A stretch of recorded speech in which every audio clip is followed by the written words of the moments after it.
Hello class third. आज हम Hindi literature में पार्ट 2 पढ़ेंगे, बुद्धि का कमाल। इस पार्ट में चौधरी दादा की बुद्धिमानी के बारे में बताया गया है। चलिए रीडिंग करते हैं। गांव में सब लोग चौधरी दादा की बुद्धि का लोहा मानते थे।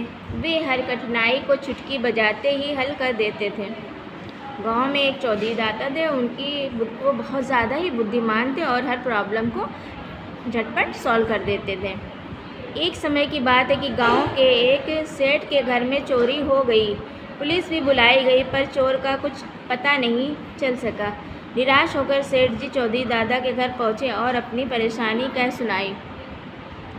एक सेठ के वहाँ पर चोरी हो गई थी। पुलिस आई लेकिन कुछ चोर का आता पता नहीं चला। तो सेठ जी बहुत परेशान हुए। उन्होंने उस चौधरी दादा के पास गए और उन्होंने अपनी सारी परेशानी उन्हें बताई।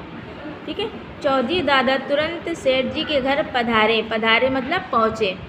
चौधरी दादा फ़ौरन ही सेठ जी के घर पहुँच गए। चौधरी दादा ने पहुँचते ही चोरी के विषय में पूछताछ की। जैसे ही वो पहुँचे वहाँ पर उन्होंने चोरी के विषय में पूछताछ करनी शुरू कर दी।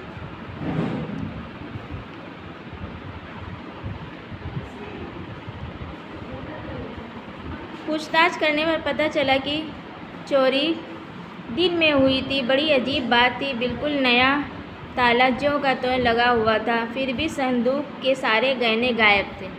क्या कह रहे हैं कि बड़ी अजीब बात थी कि नया ताला लगा था संदूक में। संदूक होता है बॉक्स, उसमें लगा हुआ था और उसके बावजूद भी सारे गहने उसमें से गायब हो गए थे, यानी कि चोरी हो गए थे। चौधरी दादा ने कुछ देर सोचा, फिर सभी नौकरों को बुलाया। सेठ जी के सभी नौकरों ने लंबी लंबी मूछें तान रखी थी। दादा हंसते हुए बोले, इस बार वर्षा अच्छी हुई, इसीलिए फसलें भी इस वर्ष अच्छी हुई हैं। उदाहरण के लिए इनकी और मेरी मूछों की फसल ही देख लो। चौधरी दादा ने कहा कि लग रहा है आपकी फसल बारिश बहुत अच्छी हुई, इसलिए फसल बहुत अच्छी हुई। उन्होंने उसका मजाक उड़ाते हुए कहा उन लोगों का कि इनकी मूछें देखो कितनी बड़ी हैं, कितनी अच्छी लहरा रही हैं। इस बात पर सब ठहाका मारकर हंस पड़े और उन्होंने ऐसा कहा, इस बात पर सभी ज़ोर ज़ोर से हंसने लगे। तब दादा उन्हें भली भांति देखकर सेठ जी से बोले, 1 घंटे बाद चोर पकड़ा जाएगा। उन्होंने देखा और कहा कि 1 घंटे बाद चोर पकड़ लिया जाएगा, देखना। तब सब लोग हंसते हंसते लोटपोट हो जाएंगे। देखना जब चोर पकड़ा जाएगा सब लोग हंसते हंसते लोटपोट हो जाएंगे।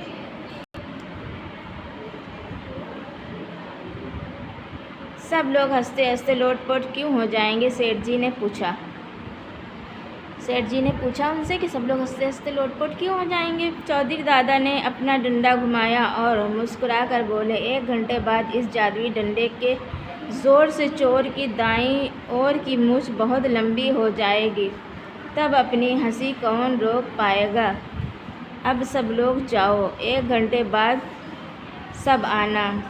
अब देखना मेरी जादुई डंडे का कमाल। उन्होंने कहा कि सब लोग जाओ और 1 घंटे बाद आना, तब तुम लोग मेरे डंडे का कमाल देखना। चौधरी दादा यह कहकर अपने घर चले गए।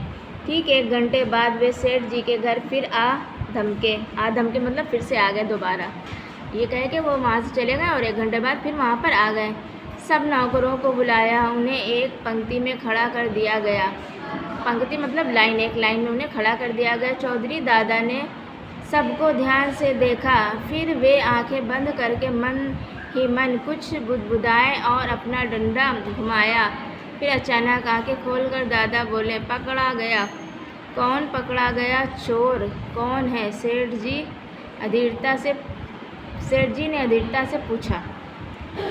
उन्होंने क्या किया? अपना डंडा घुमाया और मन ही मन में कुछ बुदबुदाया मतलब कि जो आवाज़ ना निकले और मन ही मन कुछ होठ लिपसिंग करते हैं तो चलते हैं, उसे कहते हैं बुनबुनाना। ठीक है। तो उन्होंने ऐसा किया और उसके बाद कहा चोर पकड़ा गया। जोर से चिल्लाया कि चोर पकड़ा गया। तो सेठ जी उत्सुकता से पूछा सेठ जी ने कि चोर कौन है?